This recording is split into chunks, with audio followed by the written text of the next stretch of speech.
Yusuf menuturkan, karena saya nggak hafal hadis ini ya, jadi riwayat dari Khatib Al-Baghdadi dari sahabat Imran bin Husain.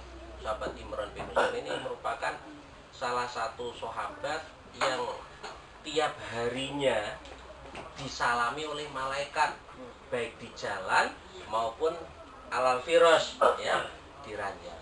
Rahasianya apa? Beliau, karena beliau menerima pandum apa yang telah digariskan oleh Allah, beliau terima. Beliau diuji oleh Allah penyakit bawasir. Bawasir kan tahu ya, begitu parahnya sehingga ketika bertemu langsung dengan Rasulullah, beliau minta doa untuk supaya disembuhkan. Setelah didoakan ya sembuh. Terus setelah sembuh, para malaikat tidak salaman lagi. Akhirnya minta didoakan lagi biar kembali lagi. Itu sampai akhir hayatnya beliau disalami oleh para malaikat. Tadi sudah dituturkan oleh Ustadz Kiai Yusuf. Di Indonesia ada Ustadz Bawasir. Ini itu nanti dalam hadis ya, bisa dibuka. Baik. Pada zaman tadi kan sudah dijelaskan juga. Pada zaman Abu Sayyidina Abi Hasan Al-Asy'ari, Sayyidina Hasan siapa? Al-Basri, ketika beliau mengadakan halakoh ya, muncul seorang pemikir mufakir minal muslimin.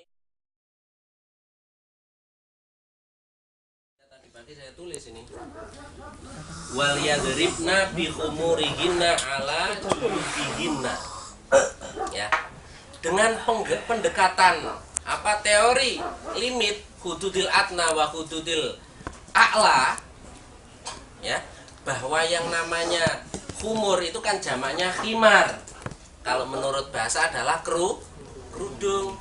Dalam bahasa yang lain diartikan tutup. Itu satu.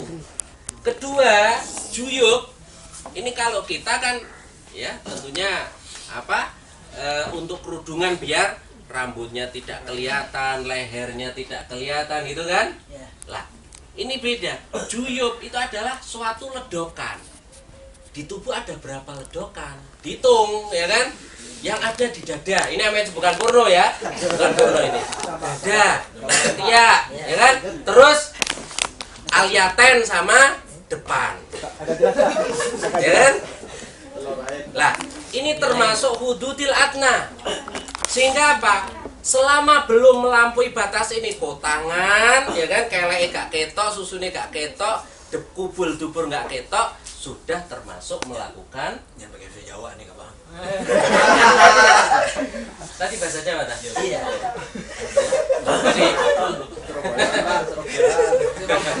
Jadi lain kekacauannya semacam itu, ya.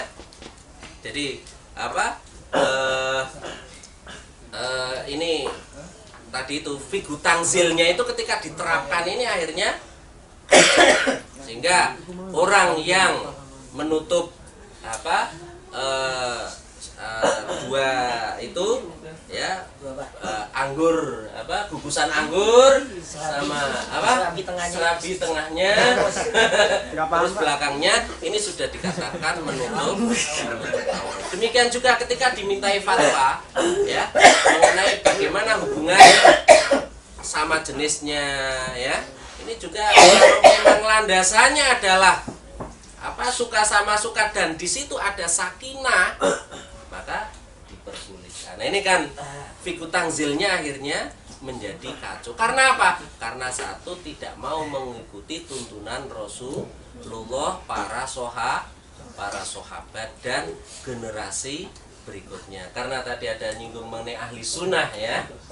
Kami singgung kembali bahwa konsep Hasyim Asy'ari radhiyallahu an, ya, ini kan dalam mengartikan ahli sunnah wal jamaah dengan pengertian yang sederhana agar mudah diterima oleh masyarakat awam. Ini orang yang bijak itu semacam itu. Jadi tidak terlalu daki, tidak terlalu ilmiah. Ini konteks ke orang awam loh ya. Kecuali kalau sama-sama mahasiswanya, sama-sama dalam tafakuh, ini lain lagi ya. Jadi konsep itu memang tidak jamek manek, ya kan? Karena apa konsepnya? Mengikuti dalam tasawuf Imam Junaid Al-Baghdadi sama Imam Ghazali. Dalam bidang tauhid Abu Hasan Al-Asy'ari sama Abu Mansur Al-Maturidi. Dalam bidang fikih mengikuti mazhab 4, ya kan? Lah, bagaimana orang-orang yang sebelum Imam Malik, ya kan? Sebelum Imam Abu Hanifah, apakah tidak ahli sunnah? Nggak mau, karena dia kalau tayamum itu mesti kodok, walaupun nggak pernah sholat subuh pakai wudhu karena kedinginan, dia tayamum, tapi habis itu sholat subuh lagi dengan wudhu.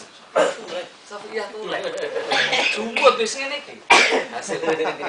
Sehingga sekali ada klaim Wahabi, klaim radikalisme, klaim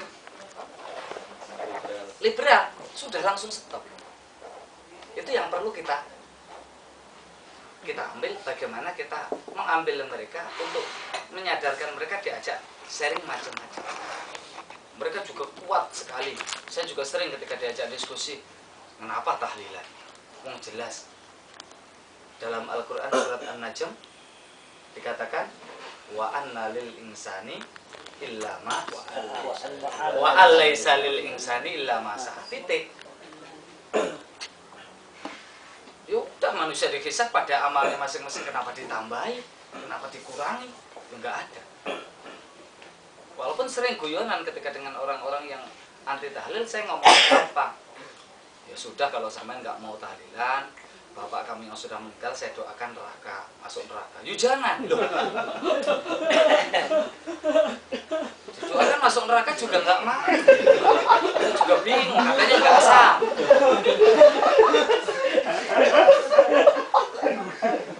Bahasa-bahasa guyon yang ternyata mereka juga lebih mengena.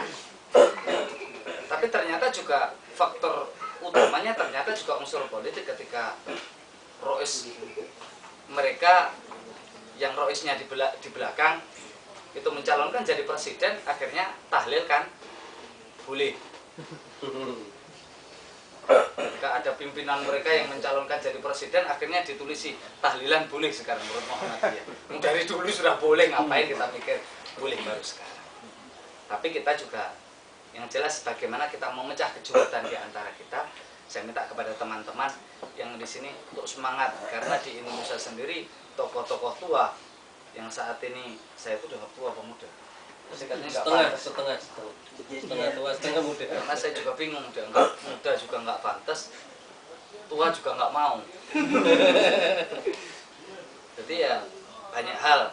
Walaupun saya teliti, saya sering ikut kepada pembahasan masalah basul masail di tingkat wilayah, di tingkat nasional, itu juga memang kita juga kesulitan dalam membahasakan dalam bahasa masyarakat, karena memang kita sering terkungkung pada benteng-benteng kita masing-masing. Kadangkala yang pondok salaf kadangkala membentengi diri tanpa mengetahui perilaku orang lain. Walaupun saya adalah alumni salaf tuleh, sehingga saya itu S-nya nggak ada angkanya. Jadi kalau gini S1, S2, bukan S setengah, saya S saja, santri masalahnya. Status saya tetap santri. Ini saya teliti memang demikian. Masyarakat kita sering lepas itu karena juga kita nggak loyal kepada mereka, nggak tahu apa yang dikehendaki oleh masyarakat. Makanya ketika antum-antum semuanya proses belajar saat ini, tolong belajar yang sungguh-sungguh, karena NU ke depan adalah tanggung jawab daripada kalian semuanya, calon-calon kiai dan calon-calon ulama. Karena ulama dengan 3 syarat tadi, sekarang untuk belajar mengumpulkan takbir al-qudrah di takbir, yang nomor 2 adalah al-qudrah ala tafkir, iso mikir, yang nomor 3 buktikan ketika sampai bisa menyampaikan dalam bahasa masyarakat. Itu saja mungkin yang saya sampaikan, nanti kita diskusi saja, dan mohon maaf mungkin banyak kesalahan, utamanya kepada kiai yang jelas tulen NU-nya saya belum paham tentang NU.